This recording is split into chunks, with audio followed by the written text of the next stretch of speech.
bonsoir à tous et bienvenue dans ce nouveau numéro de la Fresh Tech, épisode numéro 6 déjà.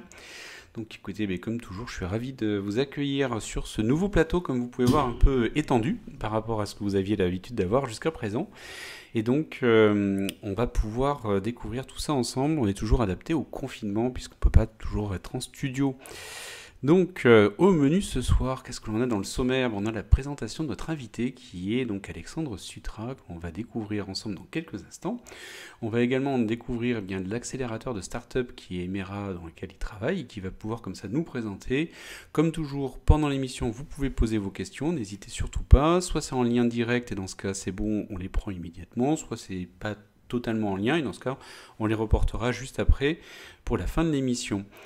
Et comme toujours, on a l'actualité des startups et de l'innovation, avec 3 actualités qu'on a sélectionnées pour vous, avec le plan d'1,8 milliard d'euros pour la technologie quantique, le Next 40 et la French Tech 120, puisqu'on a la liste des startups pour 2021, ça y est, qui a été diffusée, et un petit point sur le e-commerce qui a battu des records en 2020, et donc c'est intéressant quand même de s'en parler. Et pour parler de tous ces sujets-là et découvrir tout ça ensemble, eh bien ce soir, j'ai avec moi Alexandre et Cédric. Bonsoir messieurs. Hello. Hello. Donc Cédric, vous le connaissez, il intervient déjà sur les autres émissions sur la partie tech avec Beats, notamment pour la chaîne. Et donc il a l'habitude, il connaît très très bien les différents sujets tech. Yes. Et on a donc Alexandre Demera qui vient nous rejoindre et présenter comme ça un accélérateur de start-up et nous expliquer un petit peu son parcours, ce qu'il propose et donc vous faire découvrir un petit peu ce que c'est. Et bien écoute, ce que je vous propose, c'est qu'on commence, Alexandre, par faire un petit point sur toi et que tu puisses nous dire un peu qui tu es, quel est ton parcours avant de parler d'Emera qui est le sujet principal. Bien sûr, écoute, avec plaisir. Déjà, bonsoir à tous. Merci pour l'invitation. Je découvre un petit peu Discord. Je me suis connecté il n'y a pas très longtemps pour jouer sur Among Us. Donc, voilà, j'ai Twitch et Discord connectés. Donc, je suis ravi de découvrir ces plateformes. Alors, en fait, pourquoi je parle de ces plateformes aussi? Parce que je me sens un peu concerné parce qu'en fait, historiquement, moi, j'ai un peu démarré le milieu de la tech par le gaming. Je suis un ancien gamer, alors je me suis arrêté à l'université, donc il y a presque 10 ans. Ça ne me rajeunit pas. Mais je suis rentré dans le monde de la tech par le jeu vidéo, puisque aux alentours de 2010, je suis arrivé à Paris et j'ai rejoint une boîte qui organisait des hackathons. Ah oui. Qui s'appelle Be My App, voilà, qui est une très grosse boîte maintenant, avec une cinquantaine de collaborateurs, et qui organisait des hackathons un peu partout dans le monde. Et en fait, j'ai retrouvé dans l'univers des hackathons ce que je connaissais un petit peu dans les LAN, c'est-à-dire se retrouver dans des endroits un peu sombres, faire des équipes et coder pendant 48 heures. En mangeant de la pizza froide. Manger de la pizza froide et des pizzas. Exactement. Et du coup, en fait, je me suis un petit peu acclimaté à ce milieu-là par ce biais-là, donc plutôt vraiment par la partie technique. J'étais au contact de pas mal de développeurs qui étaient aussi des entrepreneurs. Donc voilà, et en fait, j'ai passé 5 ans dans cette boîte sur Paris, et après, je suis arrivé à Bordeaux il y a 4 ans pour rejoindre Emera, qui est un accélérateur de start-up, donc qui était un peu le next step, en fait, après la phase hackathon, idéation que j'avais connue, voilà, j'étais... puis voilà. C'est retrouvé ensuite logique, en fait, d'aller là-dessus. Ça se comprend assez bien. Et alors, pour le coup, tu nous en parles donc d'Emera, et si ça te dérange pas, est-ce que tu peux nous vulgariser un petit peu le sujet en nous donnant la différence entre un accélérateur de start-up et un incubateur, parce qu'Emera est un accélérateur de start-up. Exactement. En fait, il faut bien comprendre que dans la vie d'une start-up, il y a plusieurs niveaux de maturité. De l'idée jusqu'au produit, jusqu'à l'accélération, jusqu'à devenir une licorne peut-être. Et à chaque niveau de maturité, il y a vraiment un savoir-faire et une méthode qui est bien différente à chaque fois, puisque on passe de souvent 4 collaborateurs à 50 jusqu'à 200, voire plus. Donc, en fait, nous, en tant qu'accélérateur, on se positionne un petit peu après la phase d'incubation. Donc, on travaille avec beaucoup d'incubateurs qui, une fois que leurs pépites sont prêtes, nous les présentent, en fait. Et puis après, nous, on les sélectionne, en fait, si justement, il y a un match entre elles et nous. D'accord. Et donc vous allez pouvoir comme ça les accompagner, leur proposer des services pour les aider à grandir, à grossir et à se développer. C'est ça, en fait, l'idée, c'était justement d'apporter du mentorat, du réseau. En fait, il faut bien comprendre que créer une startup, c'est pas vraiment similaire que créer une PME. J'entends la différence, c'est que dans la startup, il y a une technologie souvent ou une innovation sur la méthode. Et en fait, les façons et les méthodes sont assez distinctes et assez codées. Donc du coup, l'idée d'Emera, c'était justement d'apporter à des jeunes entrepreneurs qui se lancent, qui connaissaient pas du tout ce milieu-là, quelque chose que les fondateurs d'Emera avaient fait 5-10 ans auparavant, quoi. Donc c'était en gros se nourrir des succès et des échecs déjà faits pour mieux avancer, quoi. D'accord, ok, mais effectivement, je vois bien et je pense qu'on voit bien la différence dans la chat room. Parce qu'effectivement, c'est une question de cycle et de cycle de vie, en fait, et de niveau d'avancement dans le cycle de vie. Et on a justement des questions qui commencent à arriver. Alors, on va les voir par la suite, hein, mais notamment, on en avait une qui était au niveau des services pour savoir en fait quels services vous proposez, sachant que pendant qu'on parle, là, je diffuse les photos de ton accélérateur de start-up où on n'a pas, Là, pas en trop fait, l'impression c'est. qu'on travaille quand même. Hein, j'ai l'impression. Ouais, mais non, mais là, c'est pas le musée d'art moderne à Bordeaux, là? Ça ressemble. Si, c'est le C'est CAPC, ça, ouais. voilà, c'est le CAPC, ouais, j'avais bien reconnu. C'est ça. En fait, cet événement-là, c'est ce qu'on appelle, c'est ce que nous on a appelé un roadshow, c'est-à-dire qu'on a invité des investisseurs bretons à venir toute une journée à Bordeaux. Donc, on est allé les chercher le matin à la gare avec croissant et chocolatine. Le matin, on les a fait visiter des écosystèmes locaux autres que Emera. Le midi, on a fait une grande bouffe tous ensemble avec les investisseurs, nos startups et Et du quelques vin. entrepreneurs aussi, et du vin aussi. Et, de la... À et consommer avec après, modération, évidemment. Ah, évidemment. bien sûr, bien sûr. Et après, l'après-midi, on a monté des rendez-vous individuels entre investisseurs et startups.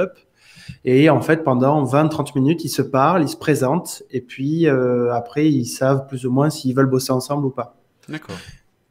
Et après ces rendez-vous, on a fait un meet-up en soirée, qui était une conférence avec une cinquantaine de personnes. C'était une table ronde, en fait. Donc, c'était toute une journée.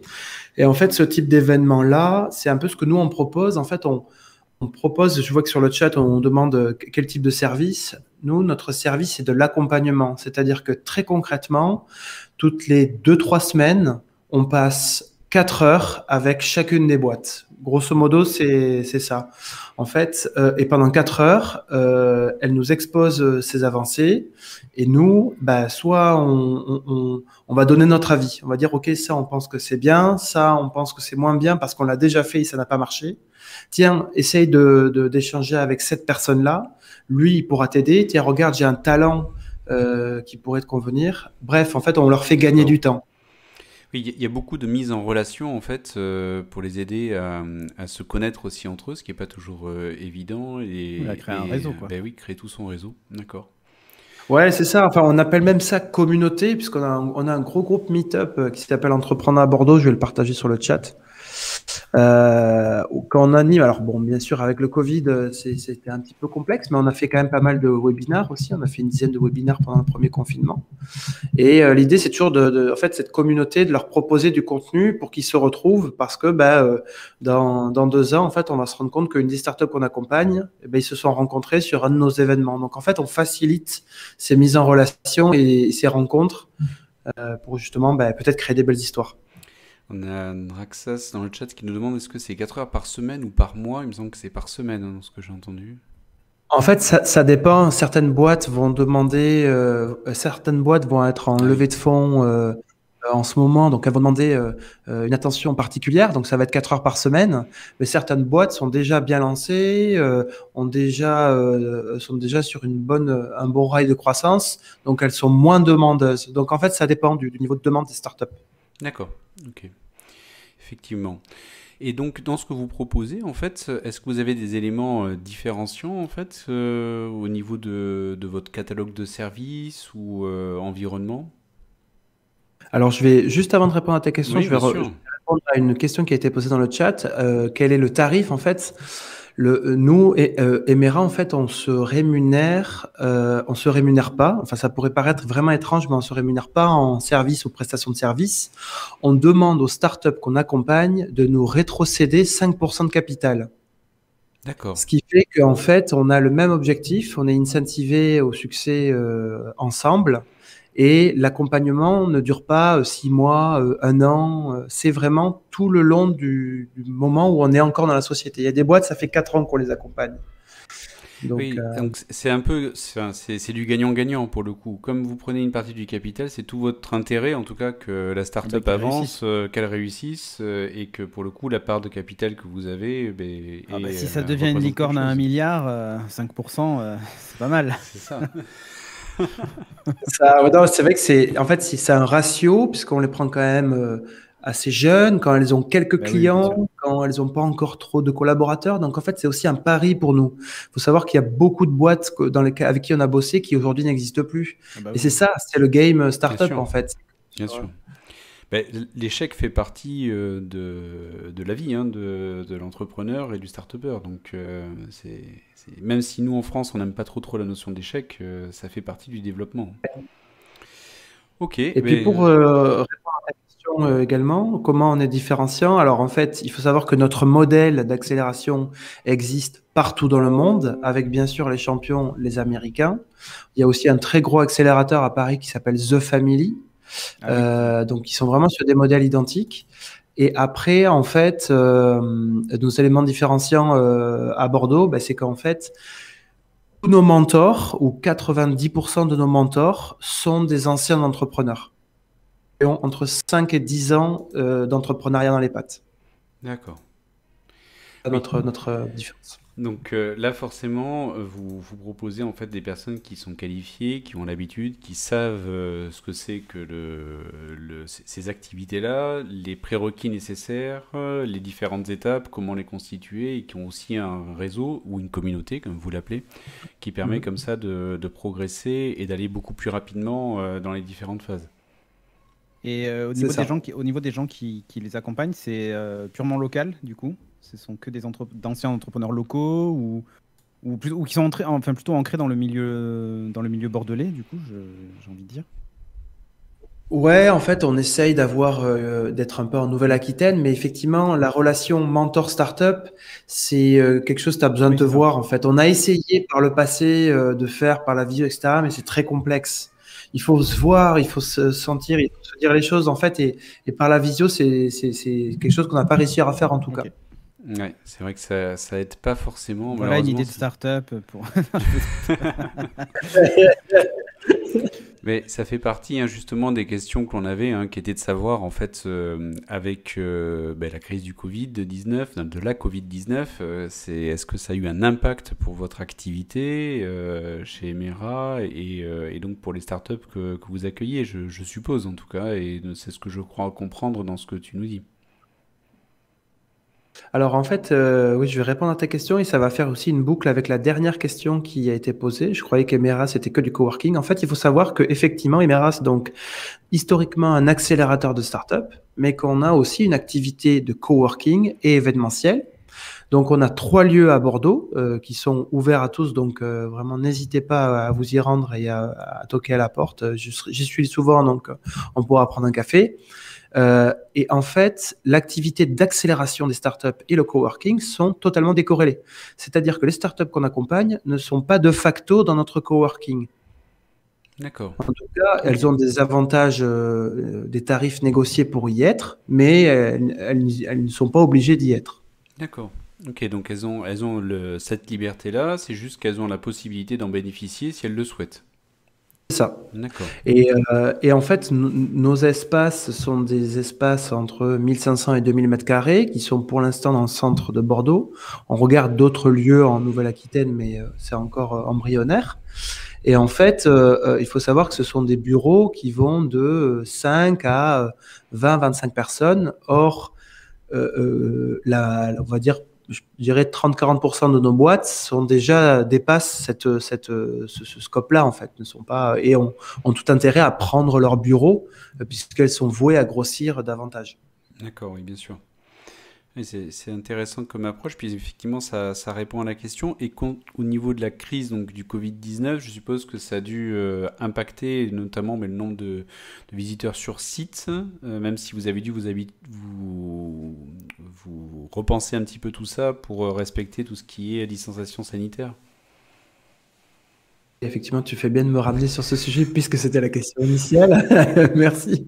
Alors oui, effectivement, en fait, le modèle d'Emera aujourd'hui, il est pensé également autour du coworking. Donc l'activité de coworking, c'est aujourd'hui ce qui fait tourner la structure. Il faut savoir qu'en fait, on a quand même au sein de nos coworking des petites sociétés qui finalement, après le Covid, ont vite repris le travail. Donc en fait, on a eu une grosse coupure sur le premier confinement. Je pense qu'un peu tout le monde, puisque personne ne pouvait bouger. Qui était vraiment strict celui-là, effectivement. Ouais, voilà, pour le coup, c'était assez. Mais après, en fait, on a eu pas mal de départs aussi pendant le Covid, mais on a eu beaucoup de retours parce que comme on est quand même axé digital, les boîtes, en fait, il y en a pour qui ça a bien marché, quoi. Je pense qu'il faut, avec un peu de recul, il faut se dire que le Covid, certes, on parle beaucoup de crise, etc., mais il y a beaucoup de boîtes qui ont bien cartonné, hein, et notamment dans le digital. Donc, en fait, on a eu beaucoup de demandes qui sont venues faire un jeu de vase communicant et ça nous a permis de ne pas vraiment souffrir sur la partie coworking. Et on parlera d'ailleurs tout à l'heure dans les opportunités. C'est ça, dans les news là je disais dans les news que l'on a sur la partie e-commerce qui a explosé en 2020, mais dans le bon sens, hein, c'est-à-dire que véritablement avec la digitalisation des parcours de vente et autres, et donc ça fait aussi plaisir de voir que la crise a amené aussi du bon. Donc c'est aussi normal qu'effectivement, dans la mesure où on travaille avec des startups qui sont dans le milieu du digital, qu'elles tirent aussi leur épingle du jeu de ce type de crise-là. Il faut bien qu'il y ait aussi des bénéficiaires. Donc c'est une bonne chose. Tu nous parles pour le coup pas mal des startups en fait que vous accélérez actuellement. Est-ce qu'on peut faire un petit focus ensemble sur la liste des startups que vous avez à date ? Bien sûr. Je vais te l'afficher et tu vas pouvoir me dire, de pouvoir nous commenter un petit peu cette liste-là. Voilà, donc ça c'est celle que j'ai pu trouver sur ton site. Et effectivement, il y en a une qu'on connaît puisque c'est Obvi qui est une startup que l'on a reçue à la dernière Fresh Tech. Exactement, qui est une super boîte. Alors en fait, il faut savoir, comme je vous avais dit, que depuis 2016, en fait, on a accompagné une quarantaine de boîtes, hein, donc la moitié n'existe plus aujourd'hui, mais des boîtes comme Archidvisor, Casoart, Pollenroll, Legal Vision sont des boîtes qu'on accompagne depuis 3-4 ans, qui marchent bien, qui sont passées par des hauts et des bas, mais qui fonctionnent bien dans l'ensemble. Archidvisor, c'est une marketplace d'architectes. Donc en fait, si vous avez un projet, vous pouvez choisir un architecte. Obvi, c'est donc une solution de paiement innovante. On a Pollenroll aussi, qui est une boîte qui fait c'est une technologie de sondage en fait, qui est principalement adressée aux entreprises. Benu, qui est une solution de paiement à destination des pays africains. On a également plus récemment une boîte comme Oviz, qui est une plateforme de mise en relation entre les intermittents du spectacle et les producteurs TV, spectacle, etc. Lucine, qui a fait une très grosse levée, qui est dans la e-santé, qui est aussi une super boîte. Et enfin, les dernières arrivées, donc c'est OKO, qui est une boîte qui fait de l'agritech et de l'assurance en fait à destination d'agriculteurs africains. HD Rain, qui est le petit nuage en bas à droite, qui collecte de la data météo et qui l'utilise justement pour la data visualisation. Donc voilà, enfin je vous invite vraiment à aller toutes les découvrir si vous avez l'occasion, mais c'est vrai que ça fait, il y a un peu tous les secteurs, quoi. Alors effectivement, il y en a dans les questions de savoir est-ce que vous arrivez à créer des synergies en fait entre les startups. Moi, j'ai l'impression, avec ce que tu nous dis, ben, c'est surtout au moins pour qu'elles se connaissent entre elles, qu'elles puissent partager des profils, des compétences, par exemple, dans ce que tu nous disais tout à l'heure. Je sais pas si ça Ouais. va au-delà de ça.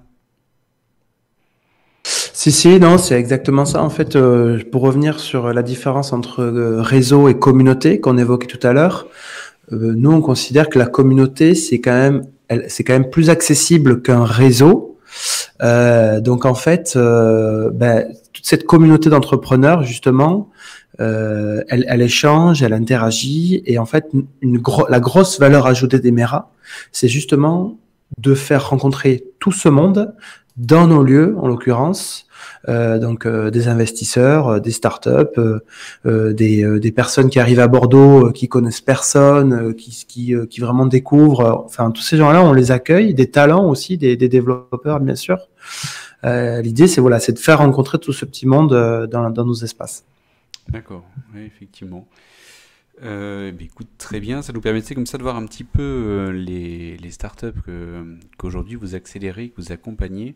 Et puis effectivement, c'était le petit coup d'œil sur Obvi, puisque c'était une qu'on avait reçue dans la précédente Fresh Tech. Et effectivement, Exactement. pour l'instant, ça leur a bien réussi, puisque on parlait tout à l'heure des entreprises qui ont eu un effet bénéfique avec la crise, et ils en font partie, effectivement. Dans les vidéos, tu avais également une vidéo qui était alors assez impressionnante en fait sur une visite de vos locaux, enfin d'un de vos locaux en tout cas, en drone, et qui est assez immersive. Est-ce que tu voudrais juste nous la commenter rapidement ou nous donner quelques petites infos dessus? Ouais, écoute, avec plaisir. C'est une vidéo qui a été faite par Badass Drone, qui dédicace d'ailleurs à Alexandre qui a fait cette vidéo. Merci à lui. En fait, c'est donc le site que vous êtes en train de voir en ce moment, c'est le dernier lieu Emera. C'est un ancien siège social d'une entreprise qui s'appelle Claircienne, une boîte mi-publique, mi-privée. Donc c'est basé à Ravzy.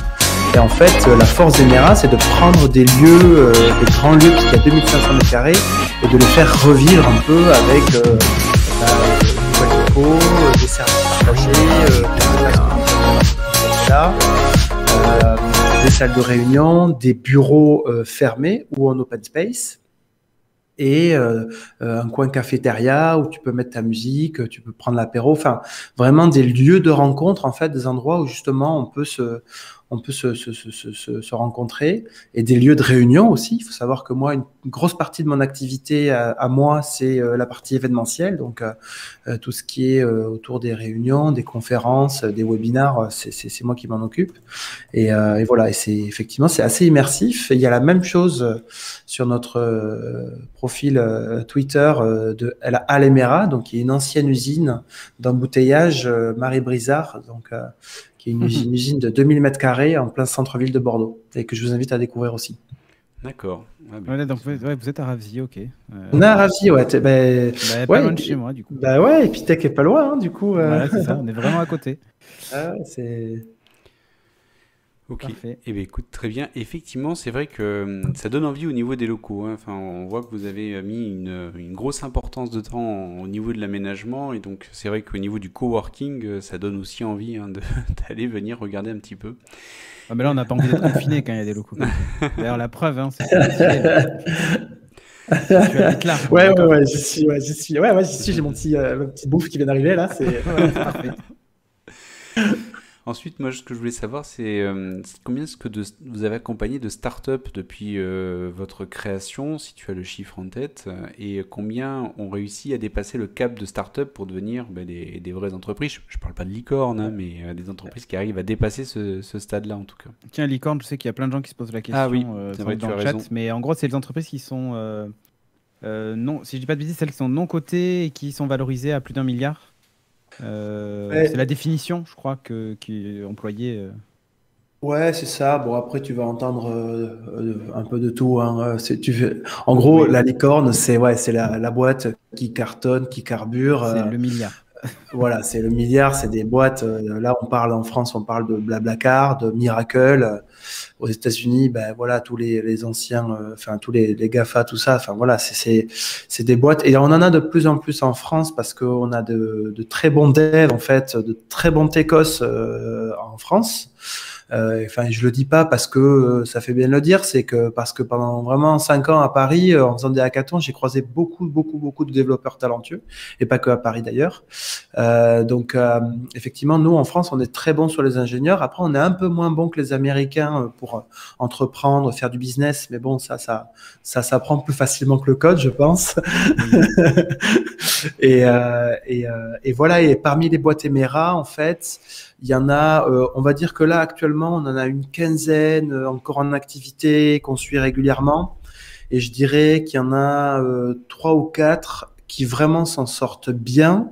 Passer le cap de start-up, en fait, moi, je continue à les appeler start-up, effectivement, parce que pour moi, comme je te disais en intro, il y a une innovation, il y a une vraie R&D, en fait, il y a un cœur technologique. Et c'est ça, pour moi, qui fait la différence. C'est pas vraiment une question de taille, alors que tu trouveras sur Internet, bien sûr, plein de définitions, plein de gens qui vont dire startup, c'est une petite structure. Pour moi, je pense pas. Pour moi, une startup, c'est plutôt une boîte qui tourne autour d'une technologie. Et du coup, passer le cap, en tout cas, on va dire peut-être, on peut parler en salariés, 30, 40, 50 salariés, ça commence à faire. Ouais.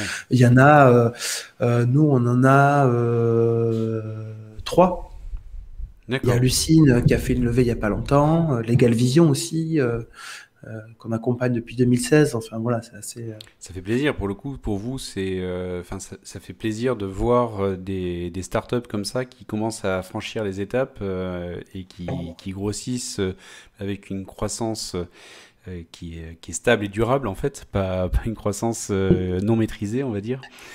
Et ça fait plaisir aussi, je suppose, pour vous, pour voir que l'accompagnement porte et que ces entreprises-là sont en train de réussir et de faire leur place et de développer leur business model. Et c'est ça, en fait, ce qui fait plaisir, c'est vraiment qu'en gros, tu remarques que les boîtes qui cartonnent, il y a des gens débrouillards. C'est des gens qui ont la débrouille, qui poussent les portes, qui ont des hauts et des bas, qui se relèvent. Tu sens que c'est des gens qui vraiment se donnent les moyens et alors que c'est pas toujours gagné. Et ça fait plaisir d'être entouré justement de gens débrouillards ou en tout cas qui tendent vers la débrouillardise. C'est autodidacte. Hein, je pense qu'on parle. Je connais pas bien. Aussi.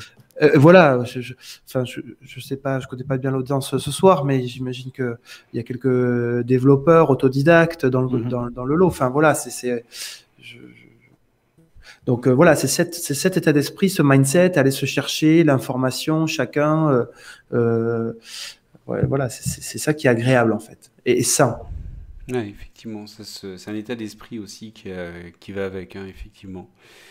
Ok, mais écoute, en tout cas pour moi c'est clair là-dessus. Le business model, on en a parlé, donc ça faisait partie des premières questions que l'on a eues, mais c'est généralement toujours les premières questions. Hein, mais c'est une question saine, hein, parce que c'est vrai que c'est important de savoir comment est le business model pour voir aussi l'intérêt. Et là c'était intéressant puisque pour le coup on se rend compte que c'est un business model qui se veut gagnant-gagnant avec des startups, donc on est vraiment sur du partenariat.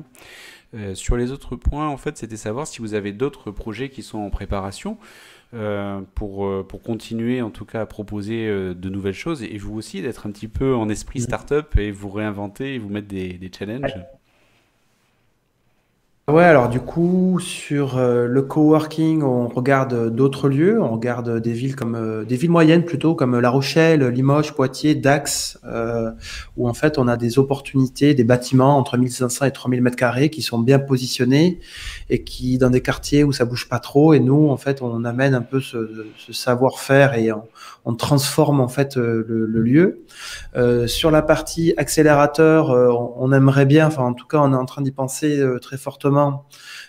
C'est de créer un club d'investisseurs, business angels, pour justement accompagner davantage les startups qu'on a aujourd'hui. Et puis après, en termes d'événementiel, c'est continuer à pouvoir enfin reprendre les meet-up, les confs physiques et refaire des bonnes soirées bière pizza dans nos lieux. Et après, pour répondre à ta question justement, comment on a rebondi, en fait, là où je suis en ce moment, c'est le studio Emera qu'on a monté en fait justement pendant le confinement et qui vraiment cartonne. En fait, il y a beaucoup de boîtes qui ne connaissent rien à Zoom, rien à Teams, rien à l'App Store, mais nous en fait, on a fait beaucoup on a, on va dire, coordonné beaucoup de ce type d'événements. Donc en fait, on leur partage notre expérience et c'est un peu de la formation en fait. Et en même temps, voilà, ils privatisent une salle de réunion, donc voilà, c'est que le Covid soit loin, loin, loin et comme qu'on puisse tous reboire une bière ensemble. C'est ça, prochainement. Ouais. C'est ça qui nous manque un peu. Après, dans nos espaces, il y a quand même de la vie. Comme je l'ai dit, les boîtes reviennent. Mais, bien sûr. Voilà. Ok, écoute, très bien. Et moi, en dernière question, c'est celle que j'ai bien posée, c'est en disant c'est quoi les prochaines étapes. Donc là, tu nous parles d'aller s'implanter en fait dans d'autres villes. Vous avez prévu d'accueillir plus de startups? Vous avez une capacité maximale, une capacité que vous voulez étendre, parce qu'il n'est pas juste une question de locaux. On a vu que c'était pas obligatoire au niveau des locaux, mais il y a aussi derrière des soutiens, de l'accompagnement. Donc vous pouvez pas non plus, je suppose, démultiplier le nombre de startups que vous pouvez accompagner. Donc c'est quoi votre capacité en tout cas à faire et ce que vous visez pour la suite? Tu as vraiment mis le doigt dessus. Effectivement, l'accompagnement, il est limité en fait au temps qu'on peut vraiment y passer. Il s'avère qu'il y a 2-3 ans, on s'est un peu planté. On s'est dit on va faire beaucoup de volume, on va accompagner plein de sociétés et finalement on n'a pas pu assurer tout l'accompagnement qu'on voulait. Donc en fait, on s'est depuis début d'année dernière, on s'est un peu recentré. On s'est dit bon, on va accompagner moins de sociétés. Par contre, on va passer plus de temps avec elles et on va dire les chouchouter davantage. Et du coup, tous les ans, on accompagne entre 3 et 6 startups. Et encore 6, je pense que c'est un peu beaucoup, mais en gros, c'est le temps des fondateurs, en fait. Puisque ce sont les fondateurs qui sont, eux, des entrepreneurs et des start-upers qui font l'accompagnement. Donc, D'accord. Ok, donc voilà. 3 et 6, effectivement, on est sur des volumes qui paraissent gérables avec un accompagnement de qualité. Pour le coup, je pense que c'est tout à fait possible. Donc, je comprends en tout cas l'idée, le modèle et de privilégier la qualité sur la quantité, effectivement. On a quelques questions pour le coup. Ouais. Je ne sais pas si tu en avais sélectionné, Cédric. Non, mais j'ai vu les dernières, là, où d'Herbavarois, par exemple, qui nous pose la question, est-ce qu'il propose des services liés à la croissance des startups? Yes. Ouais. Ouais. Ah ouais, c'est très pertinent comme question. Effectivement, en fait, il s'avère que nous, on amène le retour d'expérience entrepreneuriale, mais bien évidemment, pour faire une société et la mener à bien, il n'y a pas que ça qui compte. Il faut effectivement être entouré des meilleurs en comptabilité, des avocats qui vont pas te prendre un bras et qui vont faire des documents efficaces, des chasseurs de talent. Donc, en fait, nous, chez Emera, on est entouré de tous ces gens-là. Et l'idée, c'est que lorsque tu rentres chez Emera, dès que tu as un besoin, a priori, dans notre écosystème, on peut y répondre. Donc, D'accord. voilà. Et l'autre question, c'était est-ce que vos mentors sont des entrepreneurs en résidence chez Emera ou des prestataires que vous renouvelez? C'est la et question. alors, c'est aussi une bonne question. Non, il faut savoir que ce ne sont pas des prestataires, puisqu'en fait, on ne propose pas des consultants ou des prestataires qui vont accompagner les sociétés. En fait, les mentors, ils accompagnent les sociétés. Alors, en fait, les mentors, les fondateurs, ils accompagnent les sociétés sur leur temps de travail. Et ensuite, on est entouré d'une vingtaine de mentors qui sont aussi des entrepreneurs qui ont monté des sociétés, eu des succès, eu des échecs, qui, eux, passent aussi du temps, plus limité cette fois-ci, mais qui sont aussi prêts à donner du temps pour aider les startups.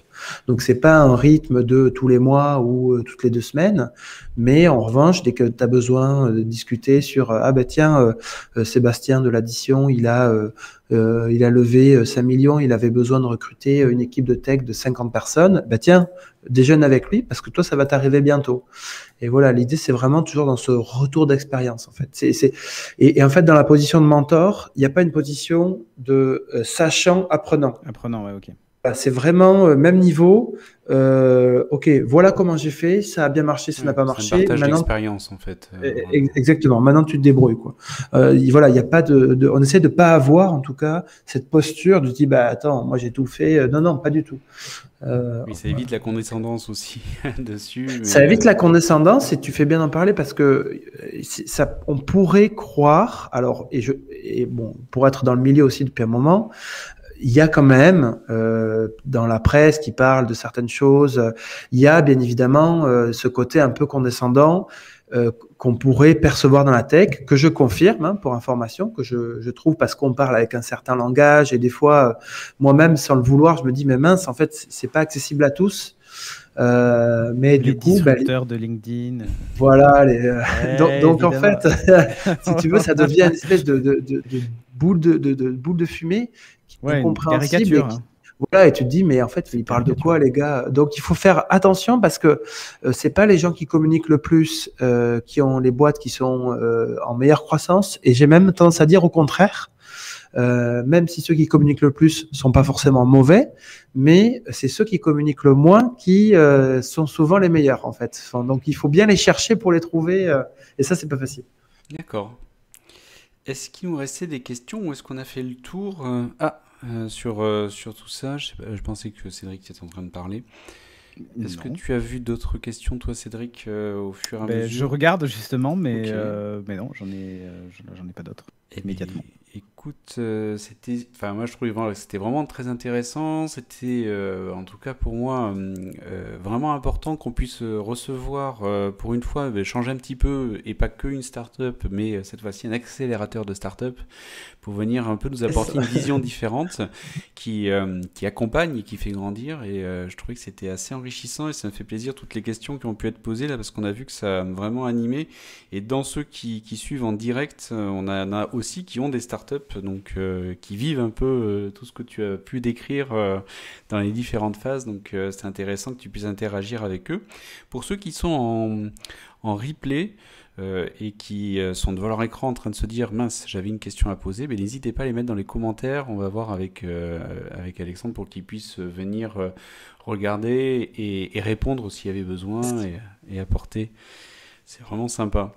Mais dans ce cas, ce que je vous propose, c'est qu'on passe sur la partie news. On avait 3 news ce soir qu'on avait sélectionnées pour vous.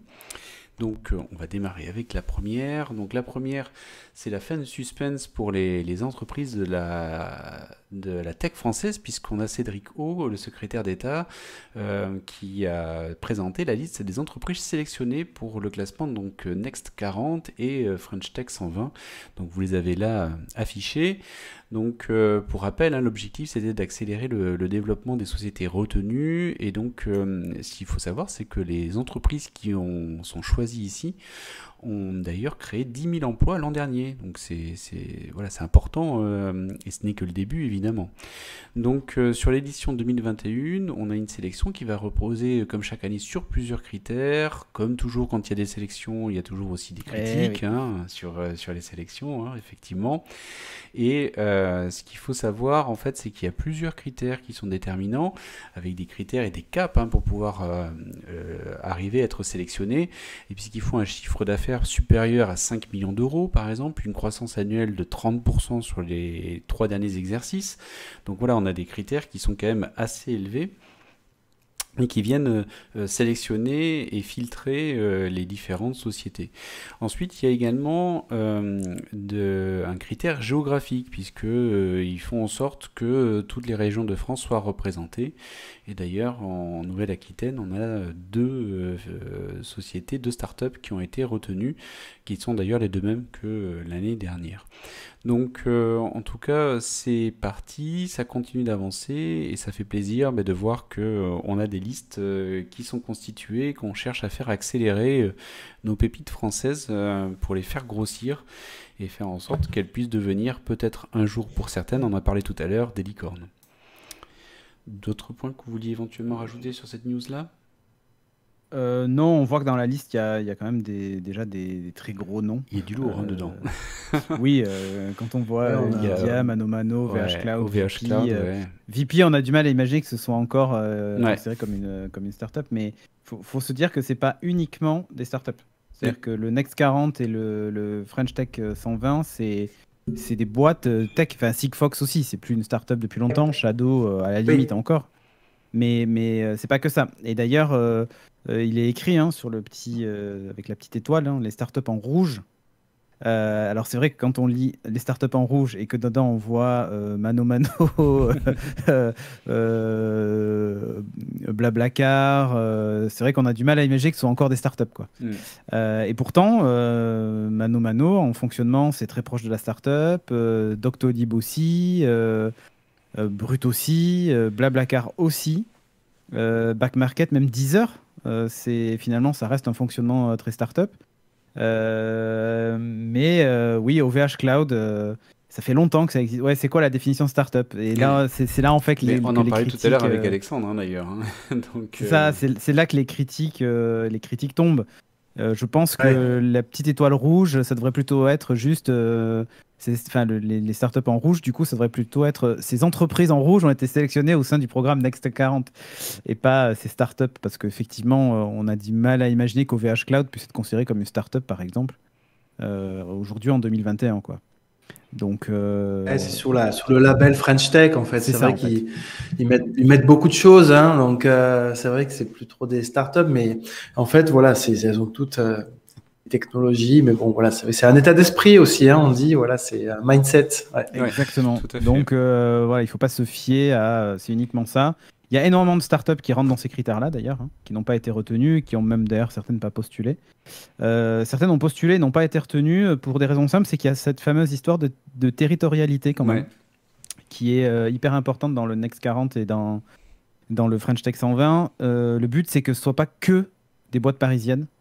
Parce qu'évidemment, quand on voit les gros incubateurs ou accélérateurs sur Paris, on se retrouverait avec 50% de boîtes parisiennes, quoi, vu l'écosystème. Et le but, et là, je trouve que c'est plutôt bien, du coup, de se dire, eh bien, on va quand même aller chercher, on va limiter, tant pis, par territoire, c'est un critère comme un autre, mais pour montrer qu'il existe toute une diversité et que tous les territoires sont concernés par la French Tech. Après tout, c'est aussi comme ça qu'on va éviter de passer à côté des entreprises vraiment sympathiques qui pourraient être sur Bordeaux ou sur d'autres secteurs, quoi, en fait. Tout à fait. Mais écoutez, je vous propose qu'on passe à la deuxième news, qui était une news, pour une fois, on a quand même des bonnes nouvelles avec la crise, puisque pendant la crise, on a le e-commerce qui a fait un véritable boom et qui a battu tous les records. Donc j'aime bien, et ça fait plusieurs fois sur D'ailleurs, il y a cette la startup émission. VP là, dans la liste.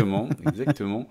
Et ça fait plusieurs fois que j'essaye aussi de ramener des bonnes nouvelles en ce moment et pas juste des mauvaises nouvelles suite à la crise, parce qu'il y a eu aussi des bonnes nouvelles. Et on avait parlé par exemple de Deliveroo qui avait dit qu'ils avaient gagné 3 ans sur leur plan de développement.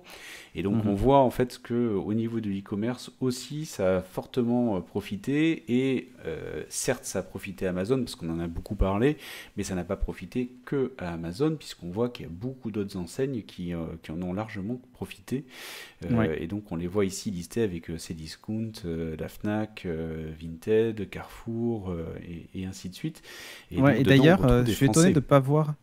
Je suis désolé de te couper, mais je suis désolé de ne Vas-y. pas voir Mano Mano dans le classement. Parce que pour le coup, j'ai discuté pas mal avec eux il n'y a pas longtemps. Mhm. Et alors, les Français se sont découverts une passion incroyable pour le bricolage pendant le confinement. C'est vrai. Et ils ont cartonné. Pour le premier. Ouais, pour le premier confinement. Et ça a cartonné. Donc, ils ont battu des records incroyables. Ils ont eu des problèmes d'infra et tout. Enfin, ça a été. C'était un J'avoue, gros c'est vrai que sketch. c'est étonnant. Ouais. Et c'est Ouais. étonnant de ne pas les retrouver là. Mais, Effectivement. mais- Alors, j'ai bah, en tout repris cas, la liste, hein, mais effectivement, peut-être qu'ils sont en 16e position juste derrière. ouais, peut-être que si on enlève AliExpress et Wish, par Voilà. exemple, ils apparaissent là, quoi. Donc, en tout cas, c'est vrai que c'est assez intéressant parce qu'il y a une augmentation des achats de produits de plus de 32% quand même. C'est vraiment pas rien sur Internet Ben, ouais. en 2020.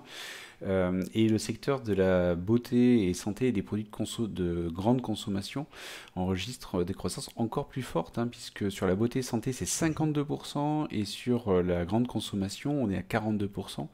Et sur les produits techniques, on a 34% de plus. Et enfin, sur le mobilier et décoration, plus 24%. C'est quand même des chiffres qui sont énormes. Hein. Enfin, en fait, il y a eu deux choses. Le confinement a eu deux effets. Le premier, c'est on s'est rendu compte qu'en fait, quand nos appartements ou nos maisons étaient pourris, eh ben, rester enfermés, c'était pas terrible. Vrai. Donc, il était temps de redécorer, de rénover, de tout ça. Et donc, forcément, bah, ça m'étonne pas que l'aménagement, la déco, le bricolage, voilà, ait explosé. Et pour les autres produits, type beauté, santé, tout ça, bah, quand forcément, c'était pas considéré comme de la première nécessité, je pense que les gens qui ont vendu des tondeuses à cheveux ont gagné une fortune, en fait, pendant le confinement. Mais pas que. Et c'est encore une fois l'histoire de la crise et l'opportunité. Hein. Donc bah, voilà, quand les grandes surfaces fermaient certains rayons, quand les produits étaient plus considérés comme de la première nécessité, ben, fatalement, si des gens continuaient à le vendre en ligne, c'est eux qui en ont le plus profité. Et tous les drives, même alimentaires, pendant la crise, ont énormément marché.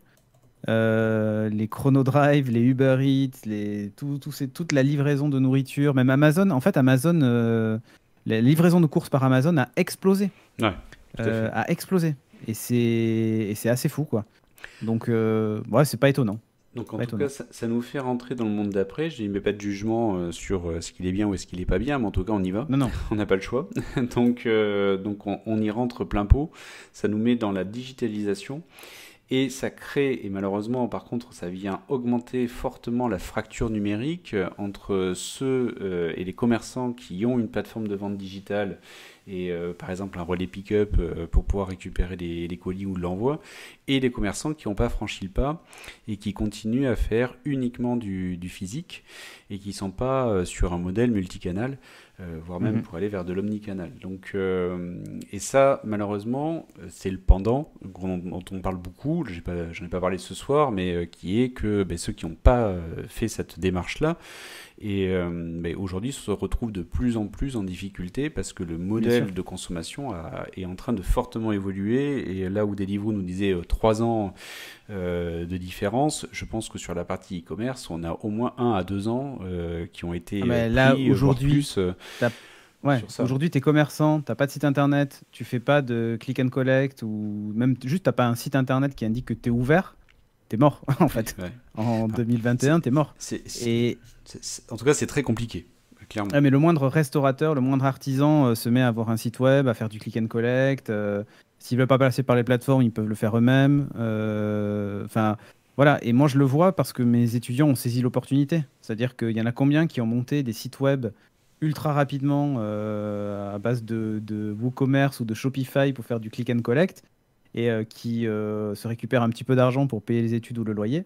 Bah voilà, dans chaque crise, il y a une opportunité. Là, c'en est une. C'est-à-dire que des gens ont besoin maintenant. Enfin, j'ai vu pour une fois dans les Disruptive People of LinkedIn, j'ai vu un truc incroyable.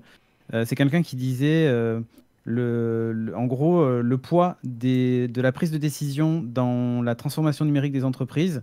Et il mettait genre le CTO 10%, le CEO 10% et le Covid-19 80%. Quoi.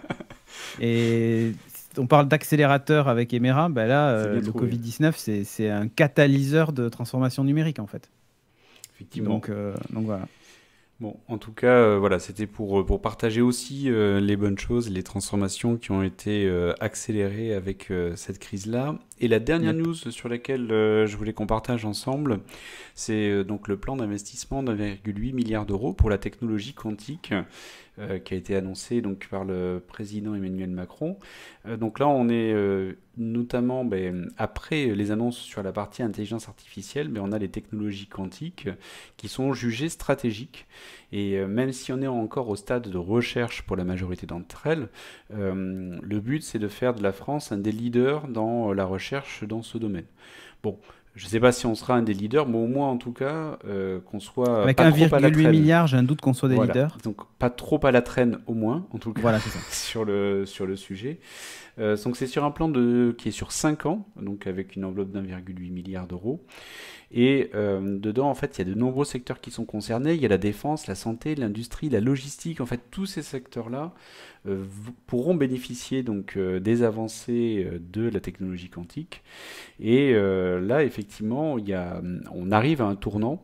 Même si aujourd'hui les ordinateurs quantiques sont pas encore totalement stabilisés et utilisés à leur pleine possibilité, on voit quand même que ça avance vite, que ça avance rapidement et plus ça va et plus on arrive sur la stabilisation et ensuite le développement des usages et des business models liés. Donc je pense que ça fait partie des points sur lesquels il faut que effectivement. Mais c'est un changement d'échelle en fait. Ah oui, totalement. C'est un changement d'échelle dans le calcul, dans la puissance des logiciels que l'on va déployer. Voilà, enfin, ça permet d'obtenir un gain de temps monstrueux sur certaines choses, une puissance de calcul monstrueuse. Pour la défense, on imagine très bien que c'est absolument primordial. C'est pas de la science-fiction que de se dire aujourd'hui on le sait que le hacking est un sport national pour certains États. Je vois pas de quoi tu parles. Ouais, quand on sait qu'aujourd'hui on essaie de trouver la moindre faille, qu'on entraîne des logiciels et des IA à repérer ce genre de choses, à les exploiter, qu'en face on met des IA pour contrer des IA. Fatalement, à un moment, on se heurte à un problème de puissance, c'est-à-dire laquelle ira le plus vite pour duper l'autre.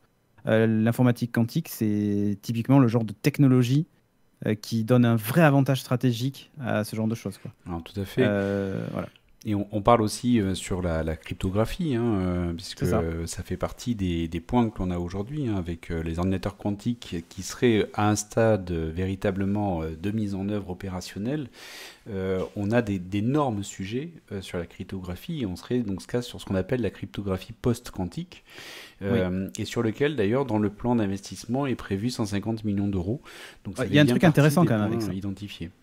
C'est que pour les ransomware, par exemple, on n'aurait plus besoin de verser quelques bitcoins. Il suffit d'un ordinateur quantique pour obtenir la clé pour déchiffrer ces données en quelques heures, quoi. Voilà. Et dans ces 1,8 milliard, juste, je ne vais pas vous faire tout le détail de l'enveloppe, vous pourrez les retrouver sur Internet, mais juste tu en as pour pris un échanger peu avec ou pas vous, j'aurais bien voulu, mais j'ai pas de sujet sur la Fresh Tech pour l'instant dessus, mais on peut chercher. On a 800 millions d'euros qui sont consacrés uniquement sur la partie ordinateur quantique, donc c'est quand même vraiment important. Il y a 350 millions d'euros qui sont dédiés aux simulateurs et machines partiellement quantiques, et 430 millions d'euros qui sont eux aux ordinateurs quantiques à part entière, qui arriveront donc dans un second temps. Donc vraiment, voilà, l'accent a été mis en tout cas là-dessus, et ça se comprend totalement. Et effectivement, aujourd'hui, on était un petit peu à la traîne, et c'était important de réinjecter et d'injecter rapidement un budget d'investissement sur le secteur pour pas se retrouver totalement out par rapport aux autres États. Eh bien écoutez, très bien, c'était notre dernière news sur laquelle je vous proposais qu'on échange ce soir sur la partie innovation et liée aux startups. Mais il ne me reste plus qu'à vous remercier beaucoup. Et donc merci Alexandre d'avoir accepté d'être venu nous parler un peu de toi et de nous présenter Emera. Avec grand plaisir, merci à toi pour l'invitation, enfin à vous pour l'invitation, merci beaucoup. Et salut à tout le monde sur le chat. Oui, je vois que tu avances avec certains, que tu commences même à prendre des rendez-vous, donc très bien. C'est ça. Merci à toi Bertrand, en tout cas c'était cool de venir parler startup dans la Fresh Tech. Et donc on arrive sur la conclusion de ce numéro 6 de la Fresh Tech. Donc n'oubliez pas, la Fresh Tech c'est une émission qui est produite via l'association Studio Renegade. Donc Studio Renegade qui propose plein de choses. Je ne sais pas ce que tu nous montres, Cédric. Mais... Le logo, la Fresh Tech. Ah oui, voilà, tout à fait. Il est à côté, tu vois. Et qui propose plein de contenus différents, des émissions sur la technologie ou autres. Et donc, n'hésitez pas à venir nous rejoindre sur Twitch en live et à vous abonner à la chaîne pour voir le contenu Fresh Tech, mais également les autres contenus de l'émission et que produit l'association. Et aussi donc en replay sur YouTube pour ceux qui sont présents. N'hésitez pas à venir nous rejoindre en live sur Twitch pour pouvoir vous poser vos questions en direct et à laisser dans les commentaires vos questions pour qu'on puisse venir vous répondre. J'ai un contrat avec Alexandre là-dessus, ici engagé, donc il le fera. C'est ça. Bon, et bien, je vous souhaite donc à tous une bonne soirée, je vous remercie et puis je vous dis à dans un mois à peu près pour le prochain numéro de la Fresh Tech. Ciao, ciao. Salut.